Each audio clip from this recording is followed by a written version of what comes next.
Hello, welcome to the Five Brand TV. Yashwant కర్మ దేశానికి పట్టిన కర్మ అది. వాడు జడ్జి. అసలు జడ్జిల మీద మొత్తం గౌరవం పోయింది. ఈ 140 కోట్ల మంది జనానికి మొత్తం నరం పోయింది.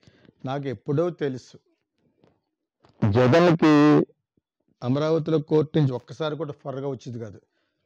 అక్కడ అపోజిషన్లో ఉన్న చంద్రబాబుకి కావాల్సిన సిజేఐ ఉండి కూడా ఒక అతని వల్ల చాలా ఇన్ఫ్లుయెన్స్ చేసి చాలా జరిగినాయని ఒక్కసారి కూడా కాదు. అతను గెలిచిన తర్వాత సీఎంఏ కానీ ఇంకా మొండికెత్తేసాడు అతను.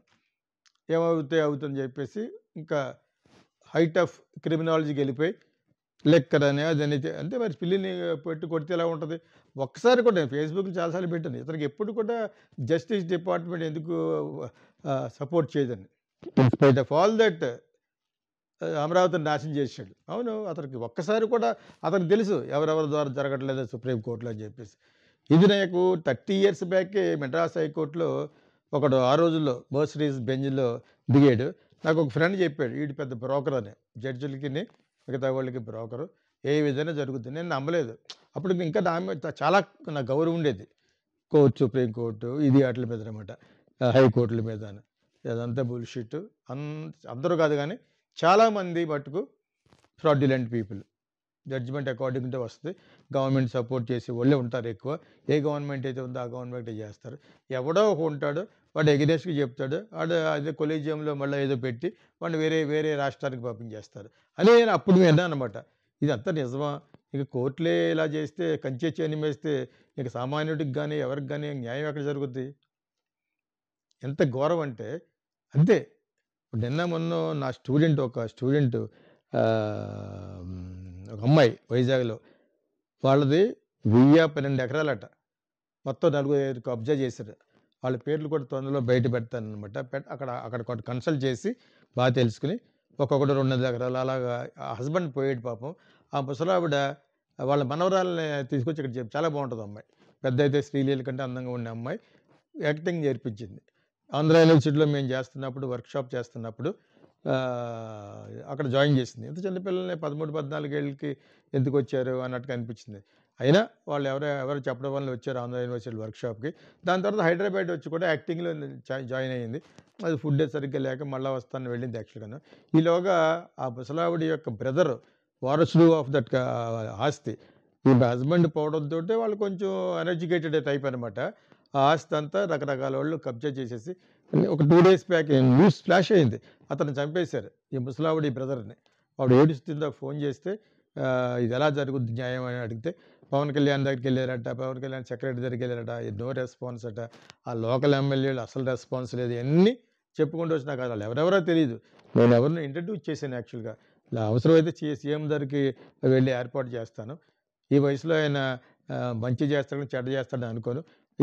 అందులో ఇప్పుడు అక్కడ ఉన్న వాళ్ళు ఎంఐకి అన్యాయం చేసిన అందరూ తెలుగుదేశం వాళ్ళే. అటు సైడ్ ఉత్తరాంధ్ర టైప్ అనమాట. అది రేపు ఎల్లుండి నాకు పూర్తి డీటెయిల్స్ చెప్తాను. ఇప్పుడు ఈ సందర్భంలో కోర్టుకు సంబంధించిన కంచె చేయని వేస్తున్న జడ్జిమెంట్లోనే ఆ కేఏ పాల్ ఏమంటాడంటే 1000 కోట్లు అంటాడు, ఇంకోటి ఎవడ 200 కోట్లు అంటాడు, ఇంకొకటి 50 కోట్లు అంటాడు. ఎన్ని కోట్లు అనేది తనకు తెలియకుండా చాలా సంరక్షణ ఉండే ఆ జడ్జిమెంట్లోకి ఆ బయట ఉన్న రూమ్ నిండా ఆ నోట్స్ ఉన్నాయని నేషనల్ డిజాస్టర్ మేనేజ్మెంట్ ఆ ఫైటర్స్ వాళ్ళందరూ ఎన్ని లోట్లు కాలిపోయినాయి కనిపించినా డైరెక్ట్గా చెప్తున్నారు. ఇప్పుడు నాకు సంబంధం లేదు, నేను ఊరు వెళ్ళిన టైంలో ఇదేదో జరిగిందంటే ఊరు వెళ్ళిన వెంటనే నేను ఇంట్లోకి వచ్చేసి దాచుకున్నారు. గొడవ నాది, దాచుకోక జడ్జిలో దాచుకోవాలా స్కౌంటర్లాడు. అతని వల్ల వెంటనే అక్కడ కొలీజియం అక్కడ వాళ్ళు ఇతను మళ్ళీ అలహాబాద్ ఎక్కడో ట్రాన్స్ఫర్ చేసి అక్కడి నుంచి వచ్చాడు, అక్కడ ట్రాన్స్ఫర్ చేసినట్టు ఎలా చేస్తారు మీరు? అంటే వాళ్ళు మాకొద్దన్నారు.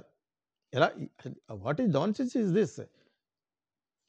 నాకు ఎక్కడైతే నేను మెడ్రాస్లో చూసాను 35 years బ్యాక్ బ్రోకర్స్ ఉంటారని జడ్జిలకి క్లయింట్స్కి మధ్యన ఈ లాయర్స్ అరేంజ్ చేస్తారనమాట. సో ఇవన్నీ కూడా జరుగుతున్నాయి, అందరికీ తెలిసింది, అందరికీ తెలుసు. మాలాంటి కొంతమంది ఇంటెలిజెంట్ అమాయకులు అన్నమాట, మేము తెలియదు నిజంగా జరుగుద్దా అని. ఇప్పుడు చూస్తారు కదా, కేఏ పాల్ ఏమన్నా 1000 కోట్లు అంటున్నాడు, ఒకటి 500 ఒక 50 కోట్లు అంటాడు, ఇంకోటి అంటాడు నేను నాకు సంబంధం లేదు అన్నాడు. ఎలాగంటాను సంబంధం లేదని? నువ్వు ఎంతమందికి ఎటువంటి జడ్జిమెంట్లు ఇచ్చావు ఇవన్నీ బయటికి తీస్తే నీ యొక్క కర్మ సిద్ధాంతం కర్మచట్ట బయటపడుతుంది అనమాట. ఈ యశ్వంత్ వర్మ అన్నవాడు. ఇది దేశానికి పట్టిన కర్మ. అందరికి తెలిసిది. ఎవరెవరు ఏ జడ్జిలు అయితే తీసుకుంటారో వాళ్ళందరి గురించి తెలుసు. అందులో కొంతమంది తీసుకునే వాళ్ళకి కూడా ఇటువంటి వాళ్ళ కోసం బ్యాడ్. తీసుకోవడం అంటే fraudulent. India is fully corrupted and the system is corrupted. System is rusted. తుప్పు పట్టిపోయింది. లేకపోతే ఈ సిస్టమ్ ఏంటంటే అమెరికన్ సిస్టమ్ లాగా లా ఈజ్ పవర్ఫుల్. అక్కడ కూడా వాడు ఇండియన్ లాగా తయారు చేయడానికి చూస్తున్నాడు. ఏంటి అతని మీద 2-3 కేసులు ఉన్నాయి కాబట్టి ట్రంప్ మీద.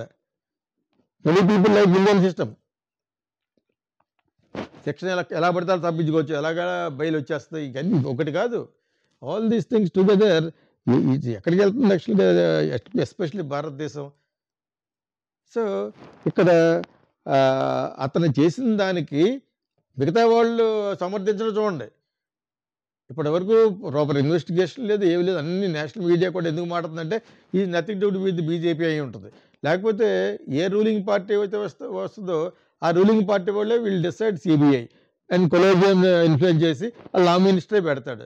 ఇంకా అక్కడికి కూర్చున్న తర్వాత వాళ్ళకి ఎగ్రెస్ట్గా చెప్తాడు, రూలింగ్ పార్టీకి చెప్పడం. వీళ్ళనే కాదు, ఎవరైనా కూడా. అది సేమ్ థింగ్ సిబిఐ ఆల్సో. అంటే everything is run by government, whoever ruling పార్టీలో ఉన్న అన్నట్టుగా అనిపిస్తుంది. ఒక విధంగా bad name for the BJP. నిజంగా అలా ఉంటుందా అని. ఏవో 10-15 కేసుల్లో ఒక 8 కేసులు న్యాయం చెప్తారు వాళ్ళకి సంబంధం లేని. చాలా ఇంపార్టెంట్ ఈ మటుకు ఫర్ ద గవర్నమెంటే చెప్తారు. మరి వీటి సంగతి ఏంటి? ఇటువంటి వాళ్ళు ఎంతమంది అంటే చాలా నీతివంతుల్లో అనుకుంటున్నాం ఈ మధ్యన ఈ జడ్జిల్ని. ఈ బండారం బయట పెట్టిన తర్వాత ఒక్కొక్కరు బండారం బయటపడుతున్నాం.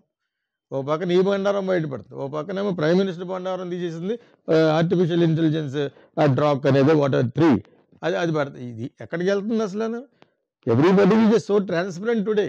ఒకప్పుడు సుందర పిచ్చిని ఒక సెనేటర్ కోర్ట్ హాల్లో ఉంటుంది, అక్కడ పిలిచి గూగుల్లో వాడుకునే వాళ్ళు ఎవరు కూడా మనం గూగుల్లో బ్రౌజ్ చేస్తున్నా ఏం చేస్తున్నా ఒకళ్ళు మాట్లాడుకున్నాం అనుకోండి అక్కడ చాటింగ్లో వాట్ ఎవర్ ఇట్ ఈస్, అది మీకు తెలుస్తుంది అంటే నవ్వు ఏం నవ్వుతున్నాడు ఎవరు సుందర పిచ్చి. యూ టెల్ మీ ఎస్ఆర్ నువ్వు ఇద్దరు కాన్వర్సేషన్ చేసుకుంటున్నప్పుడు నీకు తెలుస్తుందా, కావాలంటే తెలుస్తుందా అంటే తెలుస్తున్నాడు. ఎస్ఆర్ నువ్వు చెప్పాను కానీ భయపడ్డాడు అనమాట. ఎస్ అన్నాడు. Everything whatever you do there is no secret, everything can be everything is understood and it can sense. Mobile off చేసి పెట్టినా కూడా ఇట్ కెన్ సెన్స్ అట. సో ఓకే, ఇవన్నీ వచ్చినాయి. దాన్ని ఎలా సెన్సారింగ్ చేయాలో అనేది ఇంకా కనిపెట్టాలి. మన వాళ్ళు ఇంకెవరు కనిపెట్టలేదు. వేరే కంట్రీ వాళ్ళు కనిపెడితే ఆ డివైస్ పెడితే గూగుల్ కాదు కదా ఏది కూడా ఈ పర్సనల్ మ్యాటర్ బయటికి వెళ్ళకుండా వచ్చే ఇది రావాలి. దానికి కూడా మనం కూడా ఎవడో కనిపెడతాడు. So you cannot stop the technical intelligence of anything like artificial intelligence. Artificial intelligence మీద నా 2 ఫిల్మ్స్ కూడా వచ్చినాయి. ఇంకా అది బాగోలేదు కానీ యాక్చువల్గా అది రొమాంటిక్ తీసాడు, లేదా ఊహించి తీసాడు యాక్చువల్గా. నెట్ఫ్లిక్స్లో ఉంది యాక్చువల్గా. It was not very good యాక్చువల్గా. ఆర్టిఫిషియల్ ఇంటెలిజెన్స్ ఇంకా వస్తాయి, వాట్ ఇట్ క్యాన్ డూ అనేది. That's what happen. చాట్ జీపీటీలో ఒక అబ్బాయిని బెదిరిస్తేనే కదా మరి అమెరికాలో ఒక అబ్బాయి Indian student died. He committed suicide or I don't know who came and killed him. ఏ కంపెనీ వాళ్ళే చంపేశారంటున్నారు. దీనికి స్టాప్ చేసేది లేదు. బికాజ్ ఈ సో కాల్డ్ పొలిటీషియన్స్ కూడా దే ఆర్ సో స్కేర్డ్. అందులో ఈ జడ్జిలు కూడా ఒకళ్ళ ఇంట్లో 1000 కోట్లు 1100 కోట్లు ఉండే. What is this? అది యథాకౌరులు చెప్తే జడ్జిమెంట్లు ఇస్తారు మళ్ళీ. What's all this? Jagan may be a criminal, his grandfather may be a criminal and a fractionist. In spite of all that, he has become a CM. That is a mystery. ఎందుకు mystery? మిగతా వాళ్ళు కూడా అటువంటి వాళ్ళు కాబట్టి వాళ్ళ మీద గెలిచాడు, ఇతను వచ్చి వాళ్ళ మీద గెలుస్తాడు, పరిపాలన పోతుంది. ఇదే జరుగుద్ది. కానీ చరిత్రలో నాకు ఊహొచ్చిన కాడి నుంచి చీఫ్ మినిస్టర్ అయిన తర్వాత ఎవరెవరి మీద ఏ కేసులు ఉన్నా కూడా రన్నింగ్ గవర్నమెంట్ మీద కేసులు వేసేది ఉన్న కేసుల్ని ఒకటి కూడా జగన్ గెలిచేవాడు కాదు. In spite of so much of money use to spend. అతన్ని కాపాడింది కాస్త ప్రైమ్ మినిస్టర్ గారే కాపాడాడు. బికాజ్ అతను ఓటింగ్ ఉంది. అంచేత ఇక్కడ నుంచి వాళ్ళ ఫాదర్ కాంగ్రెస్కి ఇచ్చినట్టుగానే ఇచ్చి ఉండాలి. అంచేత ఆ డబ్బు అనేది ఒకటే కాదు, మనీ ఫ్యాక్టర్స్ కలిసి చంద్రబాబు నాయుడుని కూడా అందరూ కూడా కంట్రోల్లో పెట్టాలంటే ఒక అపోజిషన్ లీడర్ కూడా మనం ఇదిగా పెట్టుకోవాలని చెప్పేసి వాళ్ళ ప్లాన్ వల్ల అతను బతికి బట్టగా గెలిచాడా అన్నారు. బికాజ్ అతను మీద చేసిన బ్యాడ్ అంతా జనాలు నమ్మేసిన వల్లనే అతను ఓడిపోయి వాళ్ళు గెలిచారు. వీళ్ళ గొప్పతనం కాదని చెప్పేసి చాలాసార్లు చెప్పాను నేను. సో ఆ టైంలో కూడా ఇతను కోర్టులో అమరావతిలో కోర్టు ఉండేది. ఆ కోర్టులో ఏ కేసు కూడా నాకు తెలిసి 90% ఇతనికి ఫేవరబుల్ వచ్చేది కాదు. ఇంక మొండికి ఎత్తేసాడు. వాళ్ళు చెప్పినా కూడా వాళ్ళు చేసుకుంటూ వెళ్ళిపోయాడు. ఈ డిడ్ కేర్. అలా ఎలా జరుగుద్ది? ఒక్క కేసు కూడాను విమెన్ జడ్జి ఒక ఆవిడ కూడా ఎవడో everything is been control by Delhi. అది ఎవరు కంట్రోల్ చేసినా మీరు ఆలోచించుకోవాలి. ఇవన్నీ అందరికీ తెలుసు. అటువంటి వాడి ఇంట్లో 500 కోట్లు 1000 కోట్లు దొరికిందంటే it's not a big surprising thing. అసలు కొన్ని యాక్చువల్గా ఈ సోషల్ మీడియాలో మాట్లాడుకున్నప్పుడు జవాబులు దొరకట్లేదు. ఎంతో స్టడీ చేసి అన్ని కంట్రీల్లో ఏమేమి జరుగుతుందో అని డైలీ ఫాలోయింగ్గా చూసిన నాకు కూడా అసలు మైండ్ ఇదైపోతుంది. ఇండియాలో జరిగే అట్రాసిటీస్, ఇండియాలో జరిగే ఇవి అనమాట. ఒకటి అంటాడు, నేను దళితులను చూడకుండా నన్ను అరెస్ట్ చేశారండి. ఏంటిది? దళితుడు అయితే నువ్వు అన్యాయాలు చేసి మటలు చేసేసి బుద్ధులు మాట్లాడతావా? అసలు ఆ ప్రిఫరెన్షియల్ ట్రీట్మెంట్ ఎందుకు ఇస్తారు ఈ పొలిటీషియన్స్? దళితుడు అయితే ఏమిటి, ఇంకొక గుడ్డు అయితే ఏంటి? తప్పు చేస్తే ఎవడన్నా శిక్ష అనుభవించాలి. అసలు ఆ కాన్సెప్ట్ ఏంటి? దళితుడు అట్రాసిటీ, వాట్స్ ఆల్ దిస్? నేను ఎప్పుడు ఎందుకు చెప్తానంటే, ఎవడైనా తప్పు చేస్తే వెళ్తాడు. నిజంగా చేశాడా లేదా అనేది వాళ్ళ డబ్బు ఖర్చు పట్టబట్టి ఉంటుంది. అది పక్కన పెడితే అసలు తప్పు చేసినప్పుడు వాడిని అరెస్ట్ చేయటమో లేకపోతే కోర్టు ఆర్డర్ చేస్తే అసలు దళితులను కూడా చూడకుండా ఎవడో ఉన్నాడు, వాడు చంద్రబాబు నాయుడు వాళ్ళు తిట్టినాడు, వాడు పిల్లం ఉంటుంది. దళితులను కూడా చూడకుండా అరెస్ట్ చేశారంటే దళితులని స్పెషల్గా తీసుకెళ్ళి ఏసీలో మరుగుపెడతారా? ఇది జరుగుతుంది. ఒక దళితులు అంటాడు, ఇంకోటి ఎవడు బ్యాక్వర్డ్ అంటాడు, ఇంకోటి ఇదే అంటాడు.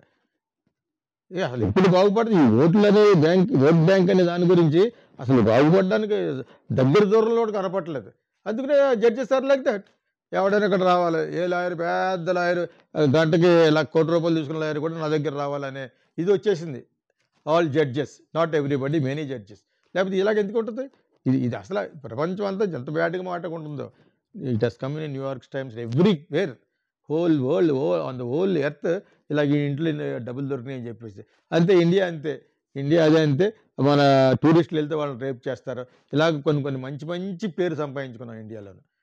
ఈ సిస్టమ్ తుప్పుపట్టిన సిస్టమ్ని మార్చడానికి ఎవడికాడే ఓటు, వాళ్ళ పార్టీ నిలబడాలి, వాళ్ళ పార్టీయే గెలవాలి, వాళ్ళ పార్టీయే రూల్ చేయాలి అనే లెవెల్లో ఉన్నంతకాలం ఏంటే.